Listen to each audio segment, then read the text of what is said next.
What you just said is one of the most insanely idiotic things I have ever heard. Everyone in this room is now dumber for having listened to it. May God have mercy on your soul. Little boy, you're going to hell! Well, this episode certainly is an interesting one. Time to call up the Ace Attorney because court is in session. Holy crap, dude! Satan is huge! This episode starts off with both Stella and Andrealphus in their mansion, and of course we enter our first drama point after Stella slips up to Andrealphus that Stolitz has been giving Blitzo the grimoire, as well as access to the portal realm himself. Filthy little beast was only using him to gain access to his grimoire. What? No, wait. Stolas was letting an imp use his Goetia-given grimoire, and you didn't tell me? And already, starting things off from the bat, this is already kind of silly, like Andrealphus. No shit, Blitzo has been doing this for years on end. In the literal pilot, he openly had them physically showcasing it on public TV in a literal commercial. Like, Andrealphus, have you been sleeping under a rock? He's made it evident that he's been giving this book. Like, it was on public commercials. Where did he ever attempt to hide it? Anyways, that set aside, we then cut to a scene of Blitzo basically hiring a bunch of interns, and I guess essentially after Andrealphus finds out about Stella's, slipping up, he then calls in like, I guess, a vigilante version of the law to basically come after Blitzo and the gang, basically like forcing them to interrupt their process of internship hiring and essentially try to just shred all evidence of their, rule breakage. And overall, like, what I don't understand with this scene is that, like, why didn't Blitzo just use his Asmodean Crystal and just tap open the portal and escape? Like, why the hell did you just not do that? Like, why did no one in the process of them destroying evidence simply bring that up? Technically, Blitzo would have to go on a permanent wild goose chase on the run, but not only is that interesting for the story's future episodes, not to mention he would have been executed if he got immediately caught. I'm pretty sure Blitzo is going to value being on the run permanently over being dead any day. Anyways, that set aside, the court setting starts, and once again we get introduced to some old characters from past episodes such as Mammon, Beelzebub and Osmodeus, and overall it's interesting to see some new characters as well, such as Sloth and Verosika, but overall they didn't really do much to the plot. Like, Beelzebub and Osmodeus were pretty much kind of useless. Like, they really tried no effort to even try to protect Blitzo in the gang. Like, testimonies don't really give any leeway to whether Blitzo did a shitty crime or not. Like, people in the world are bad but still have friends from time to time. They're not evil people all the time. Like, there are tons of stories about serial killers that always have their friends saying, "Oh wow, this was the nicest guy in the world. I couldn't imagine him doing something like this." That's not really a good defense. Anyways, that set aside, we then move on to the striker part, and overall it's really disappointing to see how much they've completely nerfed this character and whittled him down to just nothing more than just a simple, useless testimonial figure, because he's basically gone from someone who was once a massive threat to Blitzo as someone who the gang was actually scared of, to now just being openly seen as just a pussy who attends court cases and frames Blitzo for crimes he didn't do. Like, it really shows just how useless he is now. This really signals the writers just giving up on this character and just saying, yeah, we can't do shit. We're just gonna bring him back so he can do something that is assassin related, because we need to have him there for some reason to like diversify his character, which we didn't need. Which, I mean, it's really okay to bring him back, but like, the testament is just like a testament to just how much of a loss of confidence and how much of a downfall this character has faced. Anyways, that set aside, let me just establish the elephant in the room. Like, what the fuck is up with this, like, Andrealphus having like this out of nowhere attraction for Stella in the new episode? Speaking on behalf of my aggressively attractive sister. Hey yo, what the fuck? What the fuck, writers, are y'all doing? Like, this is disgusting and creepy as fuck. They are relatives. If this shit becomes actually canon where they're actually in a relationship, like, y'all are fucking disgusting. Y'all already did jokes about that in other episodes. The least you could at least do is keep them as shitty jokes. Like, can we please not have them be actually canon and actually appearing within the show? Jesus. Anyways, that set aside, with the verdict ultimately decided as Blitzo being guilty, we then of course go to an execution style like killing, and overall before the execution starts there are some W moments from Blitzo, especially the part where he says this to Moxxie. Just take care of Loona for me. Like, that's truly a W Blitzo father moment, but overall his like whole honing in on the sacrifice thing gets a little bit ruined when the writers decide to have him out of nowhere like go on with his usual mantra of stupid comments. Oh, shit. I did not see that coming. Look, I'm sorry, Mox. I did everything I could. You know he means you, right? Fuck me. Like, writers, really, you guys really couldn't divert expectations by instead having him go out with a W sacrifice moment rather than having him have his usual stupid comments mantra? Really? But anyways, that set aside, the execution scenes are then interrupted by Stolas coming in to save Blitzo's ass, and overall, like, a solid cameo from Verosika before the execution happens. Be challenged. Does show that, you know, while Verosika can say things that are mean-spirited, again, hilarious coming from a reject. They let me out because I'm still famous, and rehab is for sad loser wash-ups.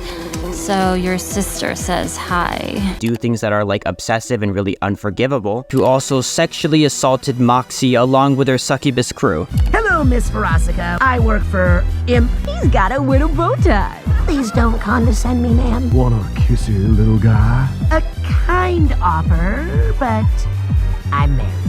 Why don't you send a little message from me back to your limp dick boss? Don't touch that! I gotta go lie down now. Ah yes, the drug addict assaulter is gonna preach to us about actions affecting others. She does have like moments of clear caring for Blitzo, which is like nice, but again, it's not really that crazy. Like, she just cares about Blitzo getting killed, but I mean, like, that's not really a big hurdle. Like, people dislike others but don't want them to get hurt. I feel like they should have showed a little bit more care with her character, but overall, a decent cameo, I guess. Anyways, the execution of course gets interrupted by Stolitz, who then of course goes into his moment of song. I came down just as soon as I heard of the imp. And again, I still kind of stand by my criticism regarding Stolases' voice not really hitting it right with his like audio singing. And again, no disrespect to Stolases' Broadway singing abilities, but again, Broadway translates a lot differently to essentially singing in a studio. So overall, that set aside, Stolas then goes on his mantra of essentially framing himself for every single thing Blitzo's been accused of. I am the mastermind. It was me and I have no regrets. Which again, in the context of Stolas taking the blame for everything, this doesn't make sense, especially with the Blitzo Striker accusation, because Stolas is essentially saying that Stolas had Striker ordered a hit on him, which either means that Stolas essentially tried to self-delete himself, which means he's either like mentally unstable or like not okay in the head, which again doesn't really work, because again, if that were the case, Stolas would potentially get called not guilty due to reason of insanity, or that means that Stella, Striker, and Andrealphus have committed perjury in court. Why would Satan not immediately press Striker about these things or press Andrealphus about this stuff either? Because at the end of the day, he was willing to punish Stolas despite his Goetian titles, but was still willing to give Stolas a second chance or hear him out due to his prestigious title. What are you doing? Aren't you going to execute me? Oh, no, of course not. You are a Goetia. You are demon royalty. Your life has actual worth. So why would he not give Stolas like that same exact courtesy by immediately pressing Striker about his testimony or pressing Andrealphus about the credibility of the witness? Because at the end of the day, he was still willing to hear Stolas out and treat him like a prestigious individual. So why is he not doing the same thing to Stella or Andrealphus by having them receive consequences or being grilled for some of their testimony themselves? Like, what? Anyways, with Stolas essentially taking blame for every single transgression that Blitzo was accused of, he essentially becomes a disowned noble, which then of course causes him to be homeless and powerless, which then leads to Andrealphus of course coming in and saying that since his daughter or younger individual is too young to be heir to the throne, he will take over and become the new, like, I guess, king or something like that. Your Majesty, I think you should banish this shameful excuse for a prince and allow someone else to take over his liege. Considering the heir isn't yet of age, I'd be happy to volunteer. Huh? Which doesn't really make sense. Like, his daughter is literally 18. Like, how is she not old enough to take heir to the throne? Daddy, can we go see it someday? Yes, dear. When the day comes, nothing will be able to keep me from being there with you.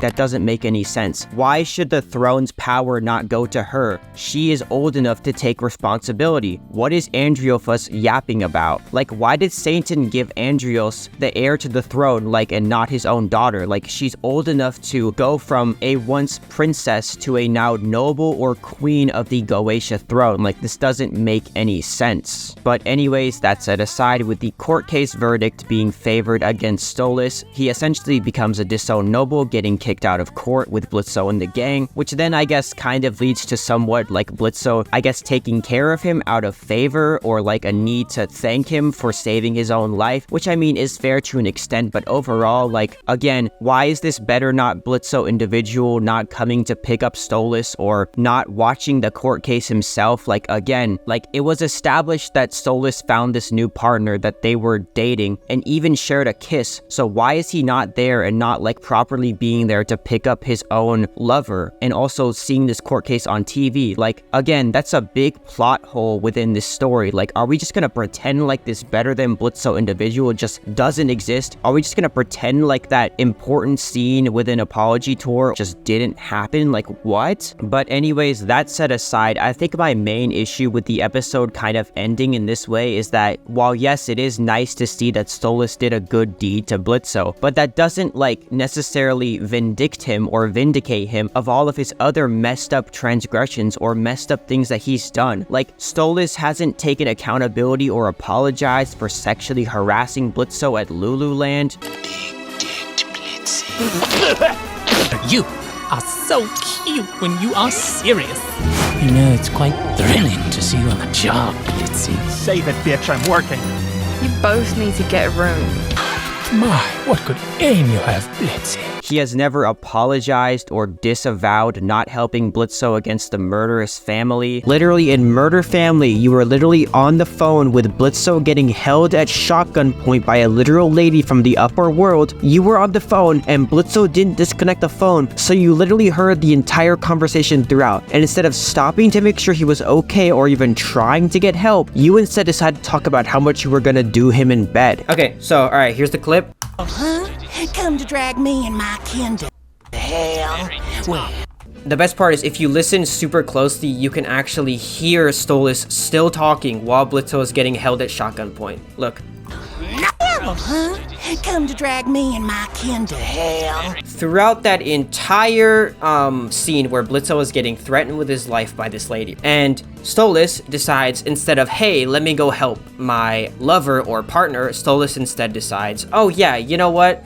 Let me just talk about myself while this is all going on. He has not apologized for using the striker situation as a low blow towards Blitzo. How many times do when have I ever? You speak just like that vile striker friend of yours, the one who tried to kill me and you couldn't be bothered to come help me. Remember him? Despite knowing the full context of why he couldn't be there. Also, he gave you a very valid reason as to why he couldn't show up to save you. I think you should come save me. Oh shit, Stolas, I can't today. All right, I'm sorry, I'm literally on my way to take Loona in for her very important Helby's SHOT. He hasn't apologized for repeatedly calling him demeaning names when told to stop multiple times throughout the relationship. Especially that sexy little one there. Yoo-hoo, Blitzy. Oh, fuck me.